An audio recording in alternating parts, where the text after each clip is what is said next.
नमस्कार. आपल्याबरोबर आहेत मुख्यमंत्री उद्धव ठाकरे. आपण त्यांच्याशी राज्य, देश, विश्व अनेक विषयांवर खास करून करोना संदर्भात जी स्थिती निर्माण झाली आहे त्याच्यावरती आपण त्यांच्याशी चर्चा करतोय. आणि जी माहिती आपल्याला खरोखर माहीत नव्हती, जसं मगाशी म्हणालो की जागतिक आरोग्य संघटनेच्या माध्यमातून सुद्धा अनेकदा ही माहिती आम्हाला समजली नाही, ही राज्याच्या मुख्यमंत्र्यांनी आपल्याला दिली. हे कौतुकास्पद आहे. आपण परत चर्चेला सुरुवात करू. उद्धवजी, जसं आपण मगाशी किंवा आधीच्या भागात सांगितलं की राज्याची अर्थव्यवस्था ही तितकीशी चांगली नाही. पण हे अर्थव्यवस्थेचं संकट जे आहे हे फक्त आपल्या राज्यापुरतं नाहीये. हे देशावरचं संकट आहे जगावरती. आणि प्रामुख्यानं जगावरचं. अनेक देश तर असे आहेत की तिथे भूकबळी उपासमार होईल अशा प्रकारची अर्थव्यवस्था तिकडे निर्माण झालेली आहे. तरीही महाराष्ट्र एक असं राज्य आहे, हे आर्थिकदृष्ट्या, औद्योगिकदृष्ट्या देशात सतत पहिल्या क्रमांकावर राहिलं. कोट्यावधी लोकांना देशातला रोजगार देणारं हे राज्य आहे. जर ह्या राज्याचीच अर्थव्यवस्था अशा प्रकारे डळमळीत झाली तर देश डळमळीत होईल. मी एक सांगतो तुम्हाला, हा, 2 महत्त्वाचे मुद्दे आहेत. मगाशी ज्याचा मी उल्लेख केला की माननीय पंतप्रधान मध्ये मध्ये व्हिडिओ कॉन्फरन्सिंगच्या माध्यमातून देशातल्या सर्व मुख्यमंत्र्यांशी संवाद साधतात. त्यातल्या पहिल्या किंवा दुसऱ्या संवादात त्यांनी सांगितलं होतं की तुम्ही कोणीही अशी एखादी योजना जाहीर करू नका की जिच्यामुळे भविष्यात आपल्याला अडचण निर्माण होईल. बरं. सवंग लोकप्रियतेच्या अट्टहासापायी उगाच काहीतरी सूट हे दिलं ते दिलं असं जाहीर करू नका, कारण जशी तुमची परिस्थिती आहे तशीच आमची पण आहे, म्हणजे केंद्राची पण आहे. हे सत्यच आहे की जागतिक अडचण आहे. पण ह्या सर्व काळामध्ये मी जे तुम्हाला सांगितलं की आपण सर्व मिळून प्रयत्न तर करतो आहोत. गेल्या महिन्यामध्ये विविध म्हणजे जागतिक दर्जाच्या ज्या काही मोठ्या कंपन्या आहेत त्यांच्यासोबत आपण MOU जे काही सह्या केलेल्या आहेत त्याच्यात किमान 16,000 कोटीची गुंतवणूक ही महाराष्ट्रामध्ये येते. म्हणजे ह्या सगळं रिव्हर्स गिअर टाकलं गेलेलं आहे आणि त्या रिव्हर्स गिअरमध्ये ही गुंतवणूक आपल्याकडे येते. तर असं काही नाही की सगळं काही संपलेलं आहे किंवा सगळं काही संपणार आहे. हा काळ आहे, हा आणीबाणीचा आहे, अटीतटीचा आहे. तो काढणं आपल्याला फार गरजेचं आहे. त्याच्यात एकमेकांना सावरणं हे फार महत्त्वाचं आहे. उद्योगधंदे हे पुन्हा सुरू होणार आहेत आणि काही ठिकाणी तर आपण 50,000च्या आसपास तर राज्यामध्ये सुरू झालेले आहेत. विशेषतः आपण मुंबई आणि पुणा हा जो काही पट्टा आहे हा दाट लोकवस्तीचा असल्यामुळे इथे ह्याचा प्रादुर्भाव हा मोठा आहे. ह्याचं कारण लोकवस्ती आहे आणि लोकवस्ती आहे म्हणून प्रादुर्भाव आहे. इथे हा महत्त्वाचा औद्योगिक बेल्ट असल्यामुळे इथे थोडं आपण बंद किंवा लॉकडाऊन हा पाळतो आहोत. पण इतरत्र महाराष्ट्रात हा जेव्हा रेड, ऑरेंज आणि ग्रीन झोन अशी वर्गवारी होती त्यावेळेलाच आपण म्हणजे किमान मे महिन्याच्या मध्यावर किंवा शेवटाला असेल ऑरेंज म्हणजे तेव्हा काय होतं की एखाद्या जिल्ह्यात ठराविक भागातच केसेस आहेत, बाकी मोकळे आहे, तर आपण तिकडे त्यांना मुभा दिली. ग्रीन झोनमध्ये तर काहीच हरकत नव्हती, तिकडे उद्योगधंदे सुरू झालेले आहेत. आपण जशी आपली सरकारची कामं आहेत, रस्त्याची असतील, धरणाची असतील, कोस्टल रोडचं असेल, ग्रामीण भागात काय असेल, त्याच्यानंतर कापूस खरेदी असेल, दूध सुद्धा असेल, दुधासाठी सुद्धा आपण दूध खरेदी 31 तारखेपर्यंत करतो आहोत. मक्याची आहे, सगळ्याची आहे. ज्यांचं बियाणं बोगस निघालं त्यांना आपण नुकसान भरपाई मिळवून देतो आहोत. हे सगळं आपण करतोय. ह्याच्यात एक महत्त्वाचा मुद्दा असा म्हणजे आपण हातावर हात ठेवून गप्प नाही बसलेलो. साधारणतः 16,000 कोटीचे MOUs हे आपल्या राज्याने सह्या केलेले आहेत आणि MOU म्हटल्यानंतर ही प्राथमिक अवस्था असते. त्याच्यानंतर पुढची बोलणी आता सुरू आहेत आणि त्याही पलीकडे जाऊन आणखीन काही हजार कोटीचे MOU म्हणजे नवीन गुंतवणूक, नवीन पूर्णपणे. MOU वरती किती विश्वास ठेवता तुम्ही? कारण या नाही, आधीच्या सरकारनं सुद्धा उद्योग मंत्री आपलेच होते. सांगतो. काही हजार कोटीचे MOU केले नक्की. होते, पण त्यातली इन्व्हेस्टमेंट काही इथे आली नाही केली. ह्याचं कारण का की तुमचा उद्योग मंत्री एकटा असून चालत नाही, तुमचं सरकार.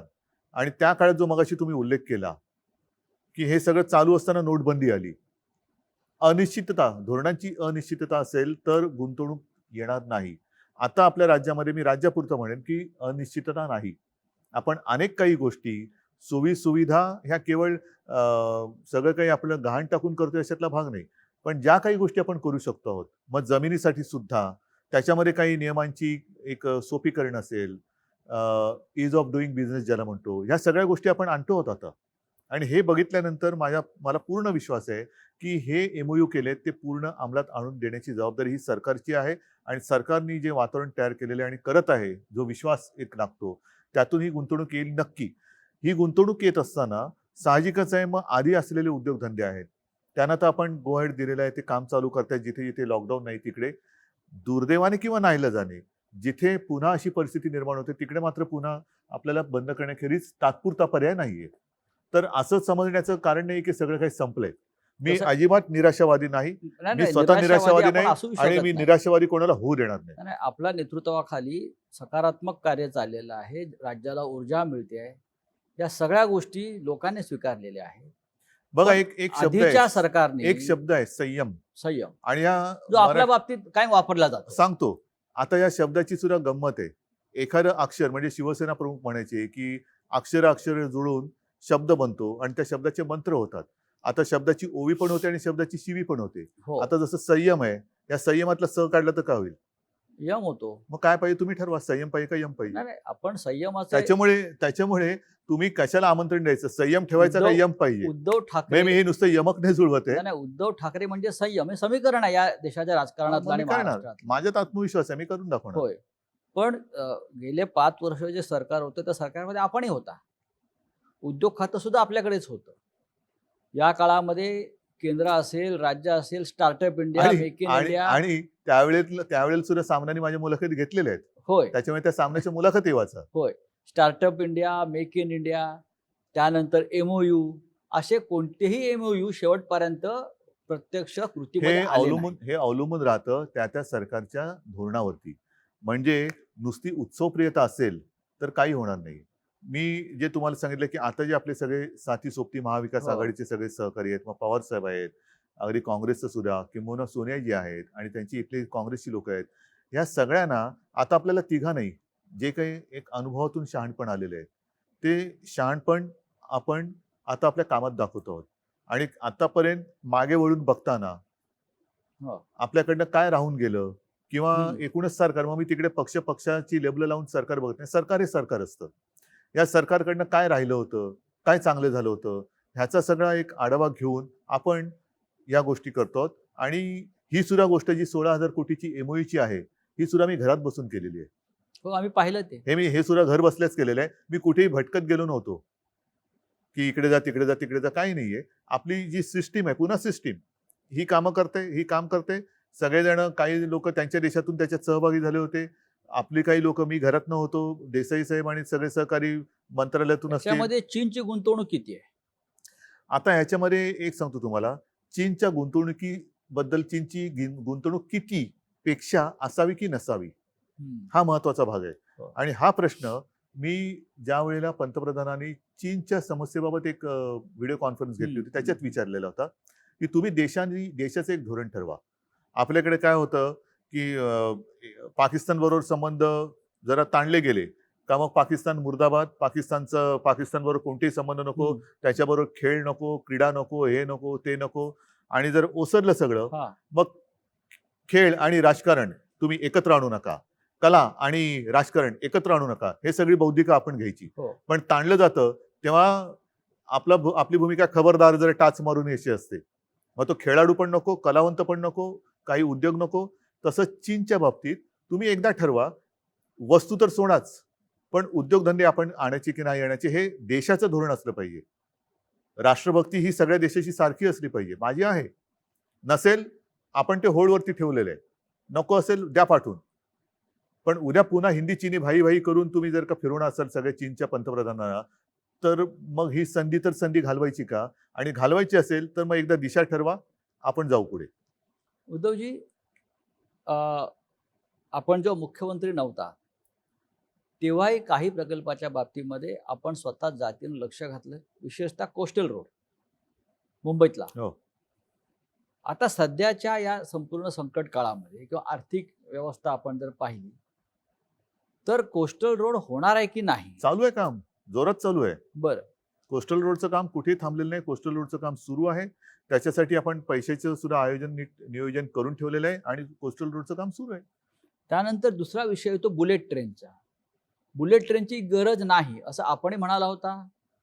श्री शरद पवार सुद्धा म्हणाले होते की बुलेट ट्रेनमध्ये आपल्या राज्याला फायदा नसून आपण आपल्या राज्याने याच्यात गुंतवणूक करणं बरोबर नाही.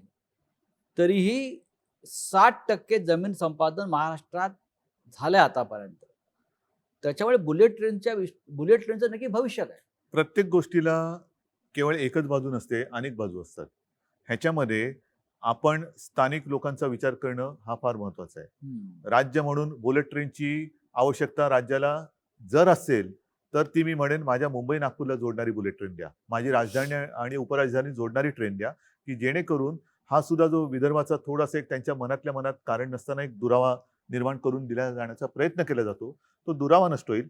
जसा समृद्धी महामार्ग होतो, ज्याला आता शिवसेना प्रमुखांचं नाव दिलेलं आहे, तसंच मुंबई नागपूर जोडणारं मला बुलेट ट्रेन द्या, मला आनंद होईल. सुरत मुंबई ज्याचा आता काही ट्रेनचं उपयोग भविष्य नाहीये, काय? ज्याची आता काही आवश्यकता नाहीये. पण हे करत असताना जमीन भूसंपादन करते वेळी जिथे विरोध झालेला आहे, ज्यांचा विरोध आहे त्यांच्या मागे शिवसेना पक्ष म्हणून ठाम उभी आहे. सरकार म्हणून तर जे काही करायचं तो निर्णय आपण घेऊच, पण ज्यांचा विरोध आहे त्यांच्या पाठी शिवसेना आहे. आता काही जणांनी जर का स्वतःहून जमीन दिली असेल, बुलेट ट्रेन होणार सांगतो की मी. नाही? कारण एक मिनिट शेवटी यात सांगतो. राज्य सरकारची गुंतवणूक आहे. सांगतो ना मी. आता जिथे पहिला मी जमिनीचा विषय घेतो. ज्यांनी स्वतःहून जमीन दिली असेल त्यांनी तो सगळा कारभार झाला असेल. ज्यांचा विरोध आहे म्हणून मी म्हटलं नाही, पहिलं ग्रामीण किंवा तळागाळातल्या लोकांचा, जसं नाणारचा विषय आहे. नाणार सुद्धा सरकारने केलाच होता की करार, पण तो जनतेने हाणून पाडला. आम्ही शिवसेना म्हणून जनतेच्या सोबत उभे राहिलो. आता सरकार म्हणून मला काय, जर का सगळ्यांना मान्य असेल करू करार, पण जेव्हा हा अंतिम टप्प्यामध्ये आता आपण हे मधले 2-3 महिने आपले ह्याच्यात सगळे कोरोनामध्ये गेले, त्याच्यामुळे सगळे विषय हे मागे पडले. हे सगळे मागे पडले. त्याच्यामध्ये बुलेट ट्रेन जरी असलं तरी त्या बुलेट ट्रेनचा विषयच बॅकसीटला गेला आणि तो विषय म्हणजे कोणी त्याच्याबद्दल काही विचारपूस पण केली नाही आणि त्याच्याबद्दल काही चर्चा पण झालेली नाहीये. आता ह्याच्यावरती सुद्धा सरकार म्हणून निर्णय घेताना शेवटी सरकार हे सरकार असतं आणि सरकार म्हणून निर्णय घेताना माझं काम असं आहे की माझी भूमिका ही व्यक्तिगत असू शकते, जी जनतेच्या सोबत राहण्याची आहे. पण राज्याच्या हिताचा जेव्हा विषय असेल की ह्याच्यात हित आहे का अहित आहे, तेव्हा माझं मत आहे की सगळ्यांना थोडं एकत्र बोलून आपल्याला हा निर्णय घेण्याची आवश्यकता आहे. विरोधी पक्षामध्ये आपण असताना आहेच. सरकारनं 250-300 कोटी रुपये का द्यावे असा प्रश्न आपण सगळ्यांनी नक्कीच आहे. उपस्थित केला. तो माझा मुद्दा आजही कायम आहे. पण आता सरकार म्हणून आम्ही असताना हा काची सोडवणूक करण्याची गरज आहे.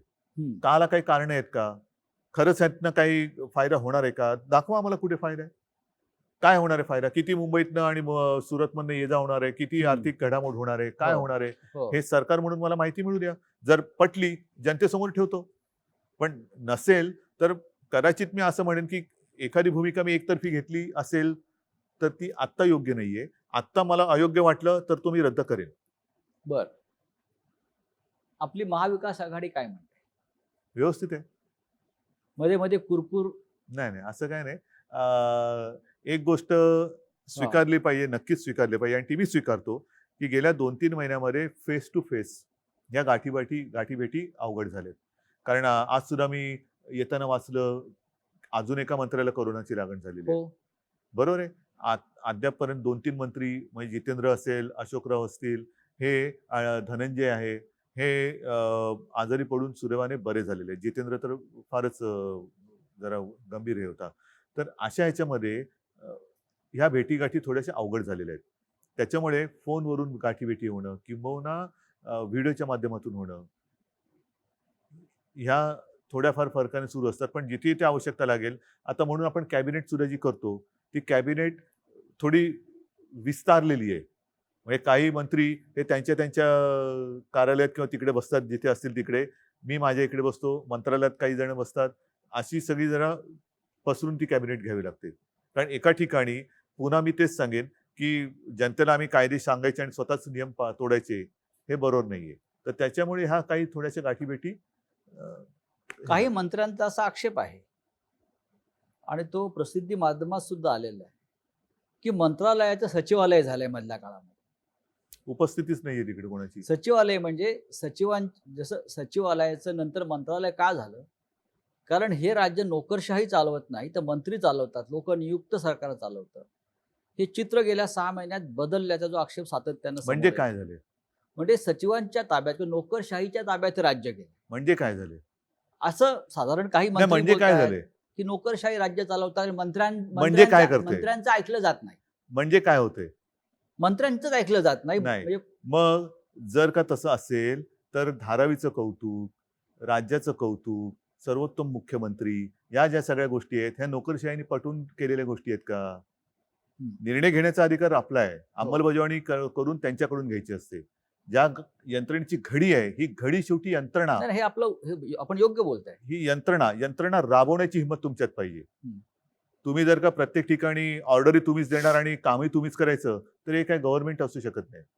म्हणजे जसं नागपूरचं प्रकरण सगळ्यांसमोर आहे, की तिथे जे महापालिका आयुक्त आहेत तुकाराम मुंढे आणि तिकडलं लोकनियुक्त महानगरपालिका किंवा नितीन गडकरी स्वतः केंद्रीय मंत्री. आता ह्याच्यामध्ये हा फार मोठा वाद अख्ख्या महाराष्ट्रात बरोबर आहे. सुरू आहे. मग मग माझं काय म्हणणं आहे, तुम्ही एकतर मग ही यंत्रणा केराच्या टोपलीत फेकून द्या. हां. मंत्रालय का सचिवालय, सचिव पद्धतच बंद करून टाका. पिन टू पियानो ज्याला म्हणतात ना, ए टू झेड गोष्ट म्हणजे ऑर्डर पण तुम्हीच काढायची, कामं पण तुम्हीच करायची, मदतीचं वाटप सगळं तुम्हीच करायची. राज्याचे मुख्यमंत्री म्हणून तुम्ही तुकाराम मुंढ्यांच्या मागे उभे आहात, की महानगरपालिका जे तुकाराम मुंढ्यांच्या मागे लागली आहे तिकडे हात धुवून त्यांच्या मागे आहात? तुमचं मत काय? कोणाचं बरोबर आहे? मला असं वाटतं, की तुकाराम मुंढे आल्यापासून तिथे शिस्त लागलेली आहे. मग मी कोणाच्या मागे उभं राहायला पाहिजे? शिस्तीच्या मागे उभं राहायला पाहिजे. तसंच आहे. एखादा अधिकारी कठोर असू शकतो, कडक असू असेल. शकतो. पण त्याचा तुम्ही त्या कठोरपणाचा लोकांच्या हितासाठी उपयोग करून घेत असाल. एक गोष्ट अशी आहे, की त्यावेळेला त्यांनी जे काही कायदे किंवा काही नियम कडकपणाने अंमलात आणवले, हे काही जणांना परवडत नसतील. तिथे आता इलेक्शनचा जमाना नाहीये. आधी जर मतदार वाचले तर मतदान होणार आहे. आणि त्याच्यात जर का तुकाराम मुंढेंनी एखादी गोष्ट कडकपणाने अंमलात आणली, तर अशा अधिकाऱ्याच्या पाठी उभं राहायला पाहिजे. बरं. आतताईपणा कोणीच करू नये. पण जर का चांगली शिस्त लावली जात असेल आणि जनतेचं हित, शेवटी जनता सुद्धा आता उघड्या डोळ्यांनी बघत असते. तोंडावरती मास्क असेल, पण डोळे उघडे आहेत जनतेचे. हं. जनतेचे उघडे आहेत डोळे. म्हणून मी मागे सुद्धा म्हटलं होतं, की हा महाराष्ट्र आहे, धृतराष्ट्र त्याचं झालेलं नाही आणि होऊ शकत नाही. आघाडीचं सरकार चालवताना मर्यादा असतात. असं मनमोहन सिंग नेहमी म्हणायचे. अटल बिहारी वाजपेयी सुद्धा असंच म्हणत होते. अनेक पक्ष एकत्र असतात. प्रत्येकाची भूमिका वेगळ्या असतात. मनमोहन सिंग सुद्धा एकदा रागाने म्हणाले होते, की मी काही निर्णय घेऊ शकत नाही. हे आघाडीचं सरकार आहे, मर्यादा असतात. आपलंही तसं मत आहे का? मनमोहन सिंग यांना प्रशासनाचा अनुभव होता. बरं. त्याच्यामुळे त्यांना मर्यादेचं एक हं. भान होतं. हां. मला प्रशासनाचा अनुभव नाही. त्याच्यामुळे मला मर्यादेचं भान नाही. बरं. हे 3 चाकी सरकार आहे असं म्हणतात. रिक्षा असं असं विरोधी पक्ष म्हणतात. पण ते गरीबाचं ना, बुलेट ट्रेन का हां. रिक्षा? मी हां. रिक्षा. गरीबाच्या मागे उभा राहील. ही 3 चाकी मग हे माझी भूमिका काही बदलत नाही. म्हणजे हां. कोणी याचा गैरसमज करू नये, की मुख्यमंत्री झाल्यावर मी बुलेट ट्रेनच्या मागे उभा राहील. नाही. बरं. मी एवढंच म्हटलेलं आहे, मुख्यमंत्री झाल्यानंतर मी सर्वांगीण जरा विचार करून जर माझं मत विरोधी पक्षात होतो आणि जेव्हा लोकांच्या सोबत आहे त्याच्यामुळे बुलेट ट्रेन नको हे आहेच. पण आता सुद्धा जर का ते सगळ्यांच्या मताने नको असेल तर ते मी नाही करणार.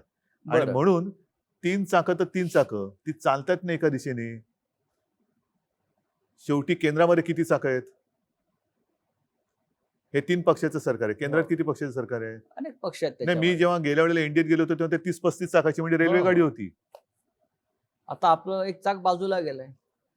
आणि शिवाय केंद्रात काही ठिकाणी आणि इतर अपक्ष म्हणजे एक हे पण असते, स्टेपनी पण असते. हो, हो. ह्या 3 पक्षामधले जे प्रमुख पक्ष आहेत, शिवसेना आहेच, काँग्रेस आहे, राष्ट्रवादी आहे.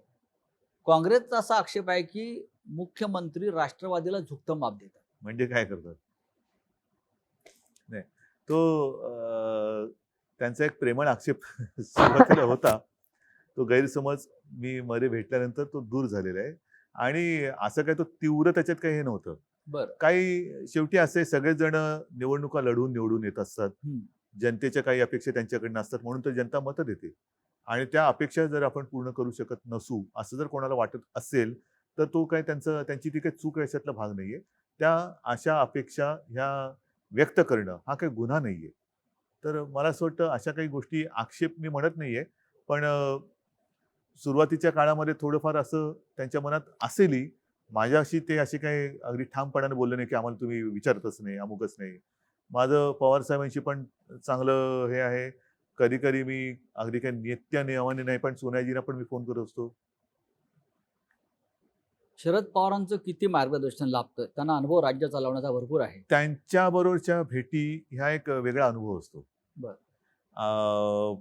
ते जेव्हा मला भेटतात तेव्हा असं काही नाही की ते असं काहीतरी काम किंवा काहीतरी असं घेऊन येतात, अजिबात नाही. कधीतरी त्यांचा फोन येतो, उद्या काय करताय? आणि बहुतेक वेळेला उद्या जर का सगळं व्यवस्थित जुळत असेल तर मी आणि त्यांची भेट ही होते. भेटीमध्ये मग त्यांचे काही ते जुने अनुभव सांगत असतात. लातूरला भूकंप झाला तेव्हा त्यांनी काय केलं होतं. चीनचा विषय निघाला तेव्हा ते चीनच्या दौऱ्यात त्यांचा अनुभव कसा, मग ते पंतप्रधानांसोबत त्यांच्या चीनच्या काय हं. चर्चा झाली, मग अमुक एक कसं आहे, तमुक एक कसं आहे. म्हणजे जुन्या त्यांच्या अनुभवाच्या आठवणी ते सांगत असतात. शरद पवार हे या महाराष्ट्रातल्या किंवा देशातल्या शेतकऱ्यांचे एक महत्त्वाचे नेते आहेत. सहकार क्षेत्रामध्ये त्यांचं योगदान मोठं आहे.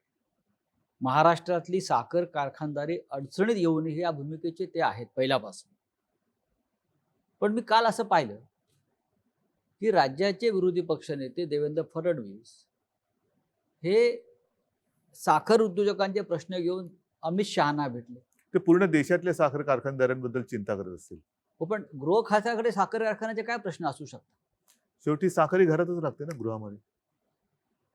कायदा सुव्यवस्था किंवा या संदर्भात नाही, गृहमंत्र्यांना भेटणं. गृह खातं म्हणजे त्यांना गृहमंत्री म्हणजे जरा जसा आदेश बांदेकर करतात कार्यक्रम तसे गृहमंत्री वाटले असते. अच्छा, होम मिनिस्टर. होम मिनिस्टर म्हणून ते साखरेचा विषय गृहमंत्र्याकडे. कारण राज्यातल्या साखर उत्पादकांचा प्रश्न हा मुख्यमंत्र्यांच्या अखत्यारीत येत नाही का, असा माझ्या पुढे प्रश्न आहे.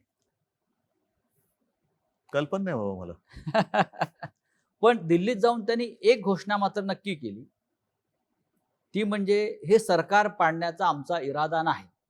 हे त्यांनी महाराष्ट्र सदनामध्ये येऊन सांगितलं. हे किती दिलासादायक आहे तुम्हाला? माझं तर मी इथं बसलेलोच आहे. इरादा असेल नसेल, काही जण सांगतात की ऑगस्टमध्ये सप्टेंबरमध्ये सरकार पाडणार. माझं म्हणणं आत्ता पाडा. हा. माझी मुलाखत चालू असताना सरकार पाडा. मी काय फेविकॉल लावून बसलेलो नाहीये. पाडायचं तर पाडा, जरूर पाडा.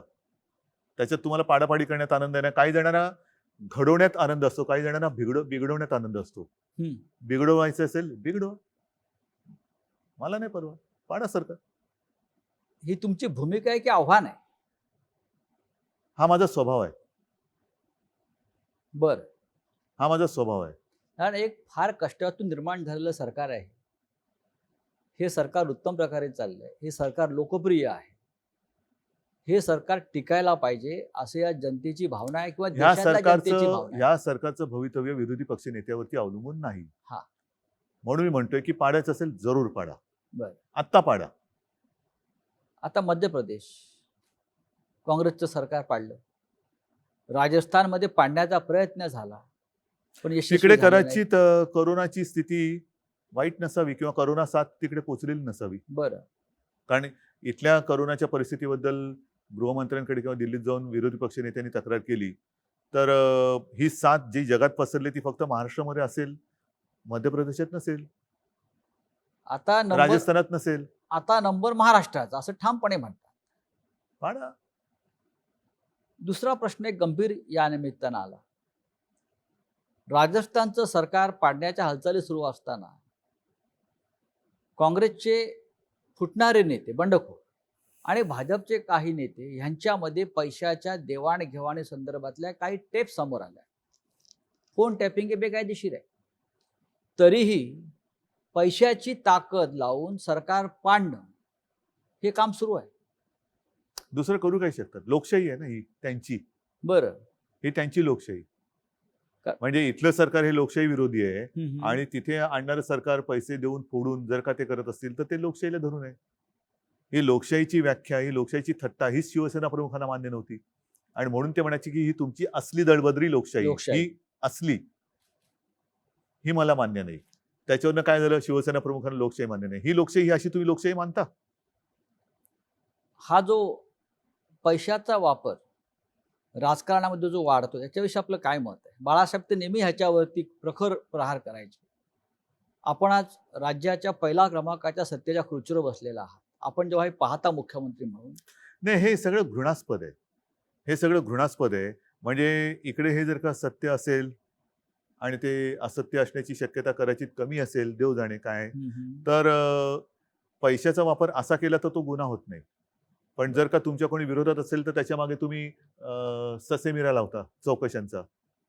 सगळे दिवस काही सारखे नसतात, दिवस बदलत असतात. आपण ऑपरेशन आपण म्हणतो ना, हे दिवस जातील, हो. सगळेच दिवस जात असतात. म्हणजे नवीन ऑपरेशन दिवस येतील. ऑपरेशन लोटस महाराष्ट्रात सक्सेस होणार नाही, यशस्वी होणार नाही. करून बघा ना. मी काय भाकीत थोडीच करू. बरं. करून बघा. राष्ट्र फोडताय फोडा. राष्ट्रीय एक महत्वाचा मुद्दा काय आहे, हा. असं कोणताही एक विरोधी पक्षातला नेता दाखवा जो दुसऱ्या पक्षात जाऊन सर्वोच्च पदावर गेला, मुख्यमंत्री किंवा पंतप्रधान झाले. मग तुम्हाला तुमच्या पक्षात असं काय मिळत नाहीये की जे तुम्ही दुसऱ्या पक्षात जाताय. आणि अशा कित्येक ठिकाणी आता अशी उदाहरणं आहेत की अशी ज्या वेळेला फोडाफोडी होते तेव्हा वापरा आणि फेकून द्या, ही नीती सर्वांनी वापरलेली. हे आपल्याकडचं राजकारण आहे. त्याच्यामुळे हा एक जो संदेश आहे की दुसऱ्या पक्षांनी केवळ आपल्याला वापरा आणि फेकून द्यासाठी आपला वापर करून द्यायचा, की आपण आपल्या पक्षामध्ये ठामपणाने काम करणं.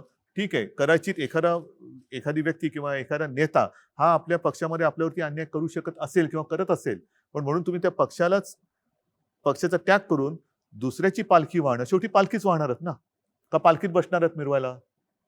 पालखीत कोण बसवायला तयार आहेत का तुम्हाला? अवश्य जा. मी कोणाच्याही उज्ज्वल भवितव्याच्या आड येऊ शकत नाही, येत नाही.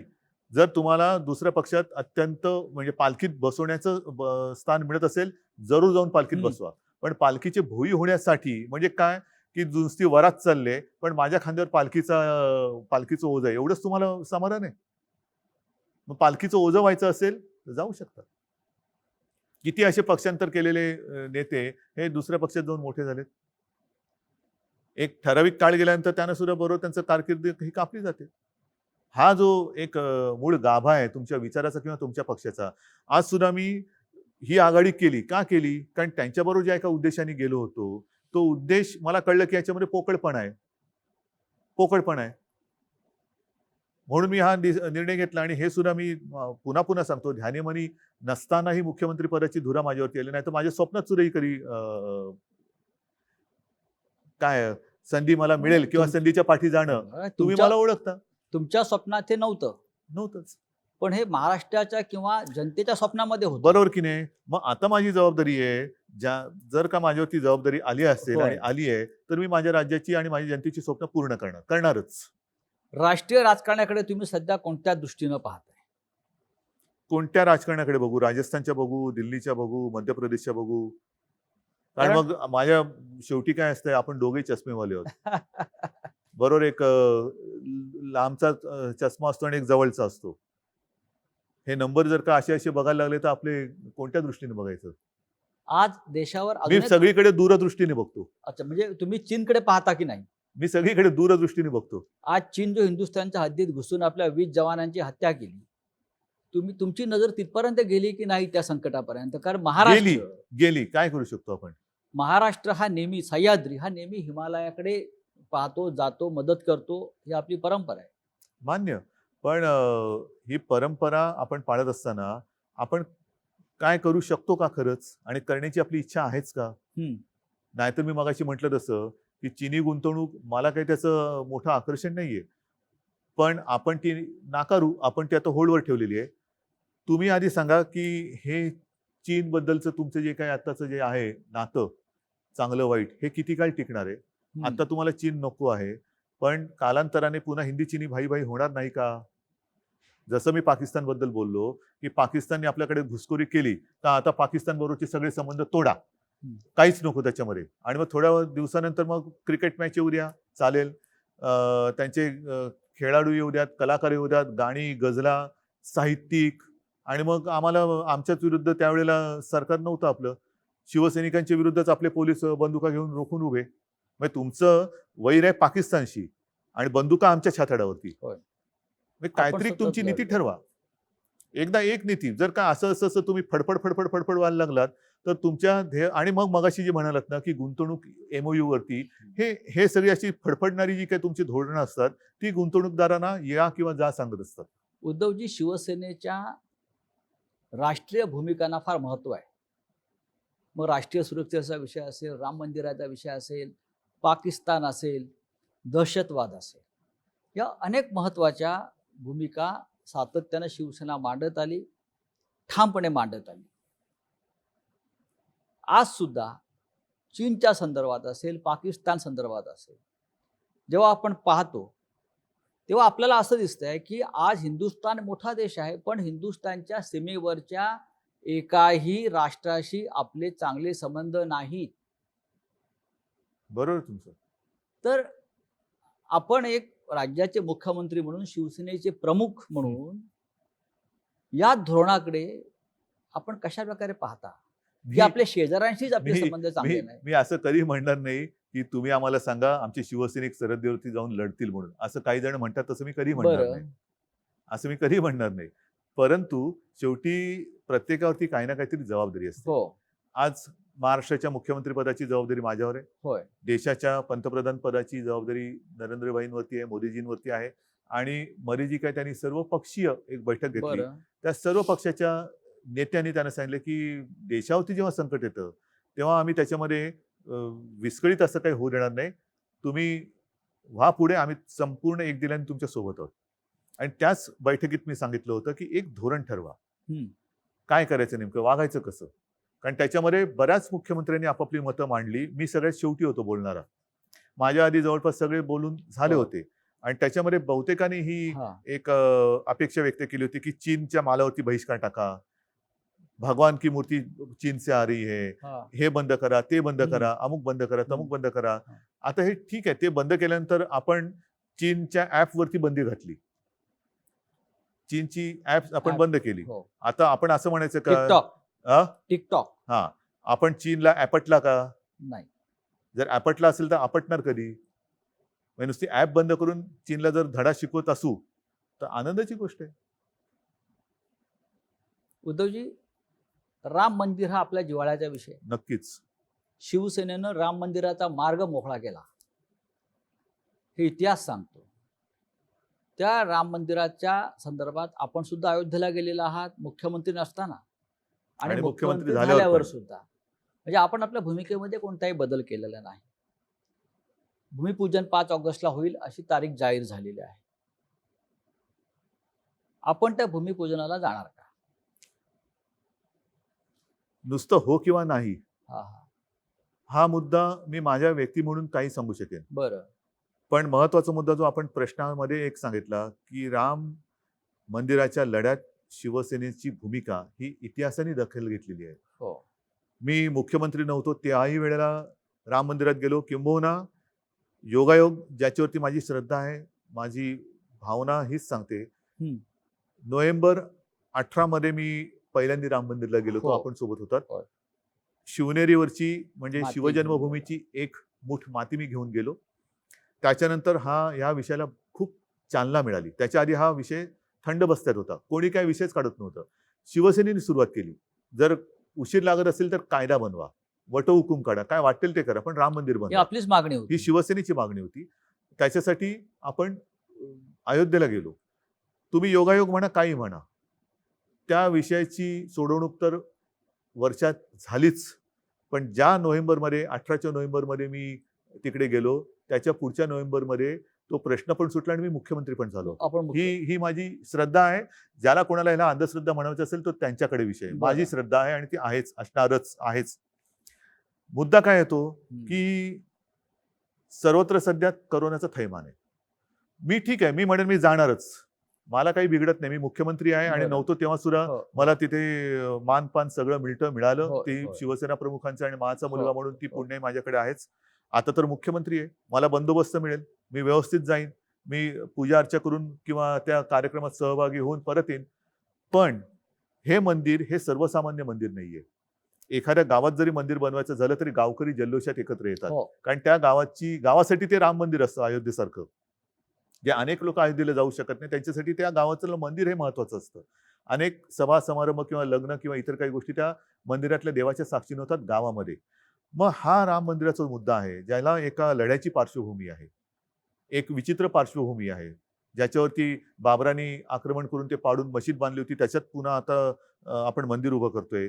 हा पूर्ण केवळ हजारो लोकांचे प्राण गेलेत. हिंदुस्थानातल्या हिंदूंचा नाही, जागतिक कुतूहलाचा विषय आहे. आज आपल्याकडे कोरोनाचं संकट असताना सर्व मंदिरांमध्ये जाण्या येण्याला बंदी आहे. मी जाऊन येईन, हम्म. पण लाखो राम भक्त जे तिकडे उपस्थित राहू इच्छित असतील, त्यांचं तुम्ही काय करणार? त्यांचं तुम्ही काय करणार? त्यांना तुम्ही अडवणार का? त्यांना येऊ देणार आणि त्यांच्यामध्ये कळत नकळत कोरोनाचा प्रसार होऊ देणार? कारण हा आनंदाचा क्षण आहे. आणि नाही तर तुम्ही व्हिडिओ कॉन्फरन्सवरनं ई उद्घाटन, ई भूमिपूजन करू शकता.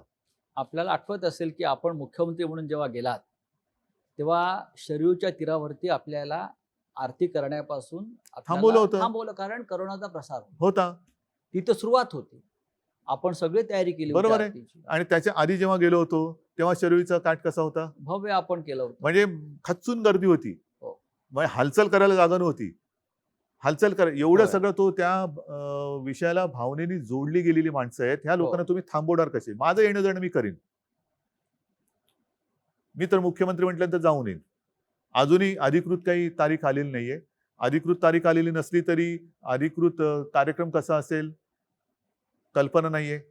आल्यानंतर तो कार्यक्रम आल्यानंतर आपण ते ठरवू. पण बरं. लाखो लोकांची जी भावना आहे की तिकडे उपस्थित राहावं, त्यांना तुम्ही कसं अडवणार? कारण तिकडे तो शरयूचा काठच काठ. महत्वाचा आहे. ज्या वेळेला हे सगळं चाललं होतं तेव्हा शरयू सुद्धा लाल झाली होती शरयू लाल राम झाली. भक्ताच्या रक्ताने. होय. अशा लाखो लोकांच्या, करोडो लोकांच्या भावना त्याच्याशी निगडीत आहेत. आजही तुम्ही त्या विषयाशी भावनेनं बांधलेला आहेच. कारण मला स्वतःला मी 2 ते 3 वेळा अयोध्येला गेलो. होय. पण तुम्हाला मी मनापासून सांगतो, मी अंधश्रद्धाळू नाही. माझे आजोबा, माझे वडील, आजोबांची मतं ही मला चांगली माहिती आहेत. आजोबा माझे नास्तिक नव्हते. त्यांची देवावरती श्रद्धा ही होतीच. पण ते त्याचबरोबरीने माझे वडील पण अंधश्रद्धाळू नव्हते. अंधश्रद्धा वेगळी आहे, नास्तिकपणा वेगळा आहे आणि आस्तिकपणा वेगळा आहे, श्रद्धा वेगळी आहे. श्रद्धा आणि अंधश्रद्धामध्ये एक पुसटची लाईन आहे, ती फार महत्वाची आहे. आणि त्या एका भावनेतनं मी सांगतो, मी ज्या वेळेला मी आतापर्यंत मला वाटतं 3 वेळा आपण गेलो. आपण 3 वेळा गेलो. तिन्ही वेळेला मी जेव्हा त्या राम मंदिराच्या समोर, राम मंदिर आता ते रामाचं हे काय आपण बघितलं, आता भव्य दिव्य ते होईल. पण तो जो एक गाभारा आहे त्याच्या समोर उभं राहिल्यानंतर मला जो काही एक अनुभव आला, तो अनुभव मला आला. इतरांना आला असेलच, मी नाही म्हणत नाहीये. उद्धवजी, त्याच्यामुळे ह्याच्याबद्दल कोणी या विषयावरती माझ्याशी कोणी वाद घालू नये किंवा कोणी मला शिकवू नये. उद्धवजी, शिवसेना म्हणजे गर्दी. हा गेल्या 50-55 वर्षाचा अनुभव. शिवसेना प्रमुख म्हणजे गर्दीचा महासागर. आपण सुद्धा शिवसेना पक्षप्रमुख झाल्यावरती सतत गर्दीत राहिलात. शिवसेनेनं हाक मारली की हजारो लाखो लोक रस्त्यावरती उतरतात, लाखोंच्या सभा आपण करतो. पण या नवीन स्थितीमध्ये आपण गर्दीपासून लांब झालो किंवा गर्दी ओसरली. शिवसेनेचा कालचा वर्धापन दिन सुद्धा आपण गर्दीशिवाय केला. गर्दी होती, गर्दी होती, पण ती ई गर्दी. हे राजकारण कसं काय पुढे जाणार? नाही, अवघड आहे. आणि आता मी तुम्हाला म्हटलं ना की शिवसेना प्रमुखांची आठवण येते ती ज्या वेळेला असे काही विजयोत्सव व्हायचे, हो शिवसेना प्रमुखांचा वाढदिवस असायचा, हो ना. त्या अखेरच्या ह्याच्यामध्ये ते खाली येत नसत आणि त्यांचे फोटो आहेत खिडकीतून हात करताना. ज्या वेळेला खाली गर्दी व्हायची आणि घोषणा व्हायच्या त्यावेळेला ते उठून बाहेर याचे खिडकीत आणि हात करायचे. आणि मी त्यांना सांगण्याचा प्रयत्न करायचो की तुम्ही सारखं हे नका करू. मला म्हणायचे हे माझं टॉनिक आहे, माझ्या तब्येतीची चिंता करू नको, हे माझं टॉनिक आहे. हे एवढं महत्व शिवसैनिक आणि आमचं नाते आहे. हे आमच्या नात्याचं ते यथार्थ वर्णन आहे, शिवसैनिक आणि आमचं. आता ह्या टॉनिकचं काय करणार आपण? आता ते टॉनिक मिळवायचं तर आहेच. कोणत्याही परिस्थितीत मी टॉनिक नाही सोडणार. बरं, लॉकडाऊनच्या काळात आपल्या प्रधानमंत्र्यांनी एक मंत्र दिला आत्मनिर्भर होण्याचा. चांगला मंत्र आहे की आत्मनिर्भर व्हायला पाहिजे. तुम्ही याकडे कसा बघता? एक प्रश्न आहे राज्याचे मुख्यमंत्री म्हणून. तुमच्या कारकिर्दीमध्ये तुम्ही महाराष्ट्र आत्मनिर्भर कसा करणार? आता शब्दाचे अनेक पैलू आहेत, शब्दाचे अनेक अर्थ असतात, अर्थाचे अनर्थ असू शकतात. हा. मी आत्मनिर्भर म्हणजे एक हो. गोष्ट तुम्हाला सांगतो, की सरकार म्हणून मी सुरुवातीला सांगितलं होतं, की तुम्ही खबरदारी घ्या, मी जबाबदारी घेतो. बरं. ह्याच्यामध्येच हे आत्मनिर्भरता मी अशी बघतो. हं. तुम्ही खबरदारी म्हणजे काय? जे मी तुम्हाला सगळं आधी बौद्धिक दिलं, कोरोनासोबत कसं जगायचं, ती खबरदारी तुम्ही घ्या. आरोग्य सुविधा वाढवण्याची आणि उपचाराची जबाबदारी आम्ही घेऊ. बरं. बाकीच्या ज्या काही बिघडलेल्या रुळावरनं घसरलेल्या गाड्या असतील, आर्थिक हो. असेल, काही असेल, त्या रुळावर आणण्याची जबाबदारी आम्ही घेतो. पण एकदा का माझी जनता ही खबरदारीने जगायला लागली आणि हा व्हायरस असताना सुद्धा आपण हं. त्याला थोपवू शकलो, तर मी म्हणेन त्याला खबरदारी म्हणा, आत्मनिर्भरता म्हणा आणि त्या पलीकडे जाऊन असं काय होणार नाहीये, की 7 असल्यानंतर कोण आजारीच पडणार नाही. कारण ही शेवटी एका फ्लूचा हा प्रकार आहे. बरं. फ्लू हा होत जात असतोच. आतापर्यंत या हा व्हायरस येण्याच्या आधी 6-7 प्रकार आपल्या देशात होतेच. त्यातला हा पुढचा एक प्रकार आलेला आहे. म्हणून त्याला तो 19 मध्ये आला म्हणजे कोविड-19 म्हणतात. 19. हा एखाद्या फॅमिलीतल्या किंवा कॅटेगरीतला आणखीन थोडासा सुधारित दुर्दैवाने असं म्हणावं लागेल प्रकार आहे. तर तो असला तरी त्याचा मुकाबला हं. किंवा त्याला तोंड देणं ह्याच्यासाठी सर्वसाधारण बाहेर हिंडताना, फिरताना, जगताना कसं जगायचं हे एकदा आपण अंगवळणी पाडणं, ह्याला मी आत्मनिर्भर म्हणेन, खबरदारी घ्या म्हणेन.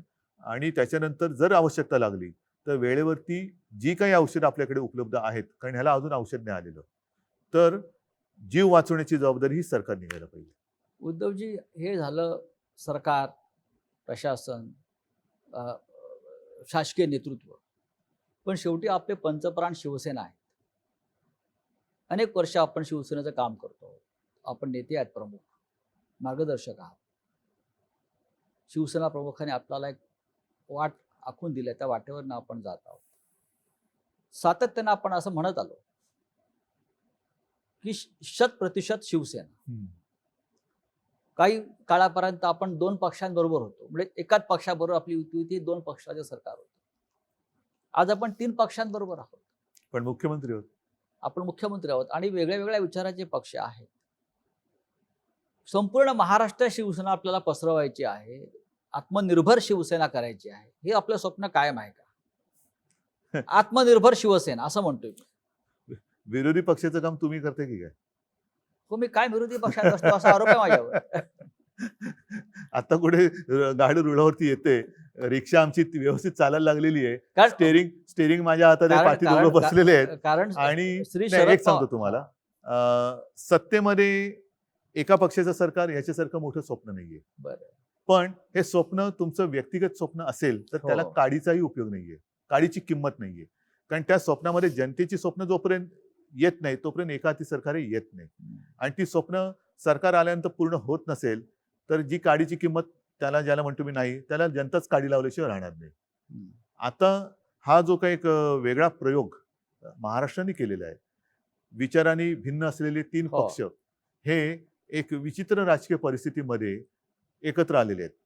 आणि ह्याच्यामध्ये मी सांगितलं ना, केवळ आणि केवळ एक अपरिहार्यता किंवा जबाबदारी म्हणून मी ही खुर्ची स्वीकारली. हे मानाचं पान आहे, मानाचं पद आहे, खूप मोठं आहे. पण जे माझं स्वप्न कधी नव्हतं ते मी स्वीकारलेलं आहे. आता ते स्वीकारल्यानंतर आपण जो आता अर्थसंकल्प मांडला, हा पहिला अर्थसंकल्प मांडला काय आणि तेच अधिवेशन गुंडाळावं लागलं काय? आता त्याच्यात ज्या काही गोष्टी आपण जाहीर केलेल्या आहेत त्या जनतेच्या हितासाठी आजपर्यंत कदाचित त्यातल्या गोष्टी अशाही आहेत की ज्या आजपर्यंत कोणी केल्या पण नाहीयेत आणि विचार पण केला नव्हता. तर ती एक माझी आता जबाबदारी ती पार पाडणं. हे करताना मी माझ्या कामाची सुरुवात तर केलेली होतीच आणि ती मी आजही करतोय. ती सुरुवात म्हणजे जे यांच्या भाषेमध्ये मी फिरायला सुरुवात केली होती. बरं. मी फिरत होतोच. विभागवार जी कामं त्यावेळेच्या कदाचित सरकारने केली नसतील, मी प्रत्येक विभागाची बैठक घेतली. याच्यात मला आजही माहिती आहे की मराठवाड्यातले काही जिल्हे बाकी राहिलेले आहेत. पण अन्यथा विदर्भ असेल, अर्धा मराठवाडा आहे, उत्तर महाराष्ट्र, पश्चिम महाराष्ट्र, कोकण, मुंबई, ही तिथे जाऊन मी माझ्या प्रशासनातल्या सहकाऱ्यांसोबत माझ्या विधिमंडळातल्या मग सर्व पक्षीय आमदारांची बैठक घेतली होती आणि त्यांची कामं आपण नोंदवून त्याच्याप्रमाणे काही ठिकाणी मी ऑर्डर्स पण दिलेले आहेत. तर ही सुरुवात मी केली होती कामाला. हे आल्यानंतर हे थांबलं. आता याच्यामध्ये मी जिथे जायचो तिकडे साहजिकच शिवसैनिकांना भेटायचो. काही कार्यक्रम शिवसैनिकांचे पण व्हायचे. ह्या सगळ्या गोष्टी ह्या गेल्या 2-3 महिन्यात थांबलेल्या आहेत. हा काळ एकदा सरला हम्म. की त्याची पुन्हा सुरुवात होईल. मी पक्षप्रमुख आहेच. मुख्यमंत्रीपद जे शिवसेना प्रमुख सांगायचे की या गोष्टी येतात जातात. कायमस्वरूपी आहे ते माझं पक्षाचं प्रमुखपद हे कायमस्वरूपी. त्याच्यात सुद्धा जसं शिवसेना प्रमुख म्हणायचे की शिवसैनिकांचा जोपर्यंत विश्वास आहे तोपर्यंत. त्याच्यामुळे ते मी कधीच सोडणार नाही आणि पक्ष वाढवण्याचा प्रयत्न मी करणारच आहे, जे उद्धवजी सगळेच करतात. उद्धवजी आपण जेव्हा पक्षाचं काम सुरू केलं, पक्षाचे शिवसैनिक म्हणून, नेते म्हणून, नंतर कार्याध्यक्ष म्हणून, आणि साहेबांच्या नंतर म्हणजे शिवसेना प्रमुखाच्या नंतर शिवसेना पक्ष प्रमुख म्हणून हा एक फार मोठा पल्ला आपण गाठला. राज्याला मुख्यमंत्री आपण मिळवून दिला. हे पक्ष सत्तेवरती आहे. आपण जेव्हा, मला आठवते आपण जेव्हा कार्य सुरू केलं तेव्हा आपण शिवसेनेचे युवा नेते होता. हम्म. आपला उल्लेख हा शिवसेनेचे युवा नेते म्हणून करत होता. आता आपण 60मध्ये पदार्पण करतो. येस. म्हणजे पण आता आपण 60 नाही योगायोग आहे की 60व्या वर्षी मी मुख्यमंत्री जरी असलो तरी असं नाही याजच 60 केला होता 88 असं नाहीये. हो. हा योगायोग आहे.